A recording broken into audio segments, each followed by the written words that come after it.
Friends ನಮಸ್ಕಾರ. ನೀವು ನೋಡ್ತಾ ಇದ್ದೀರಾ ಇನ್ಫಾರ್ಮರ್ ಹುಡ್ಗ ಚಾನಲ್. ಇವತ್ತು ನಾನು ನಿಮಗೆ ಏನು ತಿಳ್ಸಕ್ಕೆ ಬಂದಿದ್ದೀನಿ ಅಂದರೆ, ನಮ್ಮ ರಾಷ್ಟ್ರಗೀತೆ ಜನಗಣಮನ ಅಧಿನಾಯಕ ಜಯ ಹೇ, ಈ ರಾಷ್ಟ್ರಗೀತೆಯನ್ನು ಯಾವಾಗ ಅನುಮೋದನೆ ಮಾಡಿದರು, ಇನ್ನು ಇದು ಸ್ವತಂತ್ರ ಪೂರ್ವಕ್ಕೂ ಮುಂಚೆಲೇ ಇತ್ತ, ಆದರೆ ಇದ್ರ ಹಿನ್ನೆಲೆ ಏನು, ರವೀಂದ್ರನಾಥ ಠಾಗೂರ್ ಅವರು ರಚಿಸಿದರು, ಆದರೆ ಇದ್ರ ಬಗ್ಗೆ ನಮಗೆ ಸಂಕ್ಷಿಪ್ತ ಮಾಹಿತಿ ಇಲ್ಲ. ಅದ್ರ ಬಗ್ಗೆ ಈ ವಿಡಿಯೋ ಮುಖಾಂತರ ತಿಳಿಸ್ತೀನಿ ಫ್ರೆಂಡ್ಸ್. ಅದಕ್ಕೂ ಮುಂಚೆ ನೀವು ನನ್ನ ಚಾನಲ್ಗೆ ಸಬ್ಸ್ಕ್ರೈಬ್ ಆಗಿಲ್ಲ ಪ್ಲೀಸ್ ಸಬ್ಸ್ಕ್ರೈಬ್ ಮಾಡಿ ನೋಡಿ ಫ್ರೆಂಡ್ಸ್. ಹಾಗೆ ಕೊನೆಯ ತನಕ ವಿಡಿಯೋ ನೋಡಿ ನಿಮ್ಗೆ ಇಷ್ಟ ಆದರೆ ಲೈಕ್ ಮಾಡಿ ಫ್ರೆಂಡ್ಸ್. ಕಮೆಂಟಲ್ಲಿ ನಮ್ಮ ದೇಶದ ಬಗ್ಗೆ ಏನಾದರೂ ನಿಮಗೆ ಅನಿಸಿಕೆ ಇದ್ದರೆ ಅದನ್ನು ಕಮೆಂಟ್ ಬಾಕ್ಸ್ನಲ್ಲಿ ಕಮೆಂಟ್ ಮಾಡೋದು ಮಾತ್ರ ಮರಿಬೇಡಿ ಫ್ರೆಂಡ್. ಜನಗಣಮನ ಅಧಿನಾಯಕ ಜಯ ಹೇ ಅಂತ ಕೇಳಿದ ತಕ್ಷಣ ನಮ್ಮ ಮೈ ಜುಮ್ ಅನ್ನುತ್ತೆ ಫ್ರೆಂಡ್ಸ್. ಇದು ನಮ್ಮ ರಾಷ್ಟ್ರೀಯ ಗೀತೆ ಹೌದು ಫ್ರೆಂಡ್ಸ್.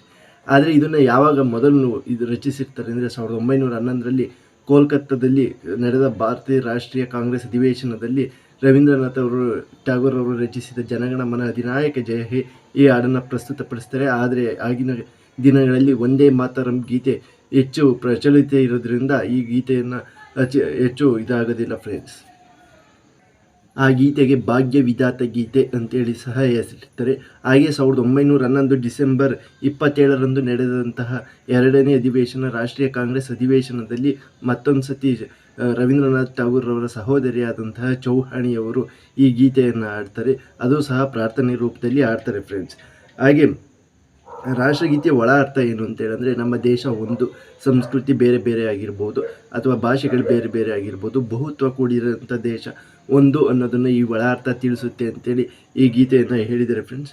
ರಾಷ್ಟ್ರಗೀತೆಯನ್ನು ಆಯ್ಕೆ ಮಾಡಿದ್ದು ಹೇಗೆ ಅಂದರೆ, 1919ರಲ್ಲಿ ಜನಗಣಮನವನ್ನು ಇಂಗ್ಲೀಷ್ನಲ್ಲಿ ರವೀಂದ್ರನಾಥ್ ಅವರು ಬರೆದಿರ್ತಾರೆ.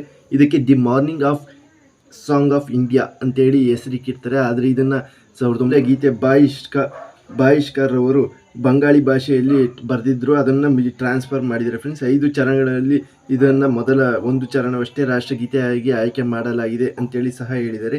ಹಾಗೆ 1950 ಜನವರಿ 24ರಂದು ಸಂವಿಧಾನಕ್ಕೆ ಸಭೆಯಲ್ಲಿ ಈ ಗೀತೆಯನ್ನು ಹಾಡಿ ಅನುಮೋದನೆ ಮಾಡಲಾಯಿತು. ನಮಗೆ ರಾಷ್ಟ್ರಗೀತೆ ಅಂತೇಳಿ ಬಂದಿದ್ದು 1950 ಜನವರಿ 24ನೇ ತಾರೀಕು ಅಷ್ಟೇ ಫ್ರೆಂಡ್ಸ್ ನಮಗೆ ಬಂದಿದ್ದು. ಅಲ್ಲಿವರೆಗೂ ನಾವು ಇನ್ನೂ ಒಂದು ರಾಷ್ಟ್ರಗೀತೆಯನ್ನು ಹೊಂದಿರಲಿಲ್ಲ. ಈ ಇನ್ಫಾರ್ಮೇಟಿವ್ ವಿಡಿಯೋ ನಿಮ್ಗೆ ಇಷ್ಟ ಆದರೆ ಪ್ಲೀಸ್ ಲೈಕ್ ಮಾಡಿ friends. Thank you for watching.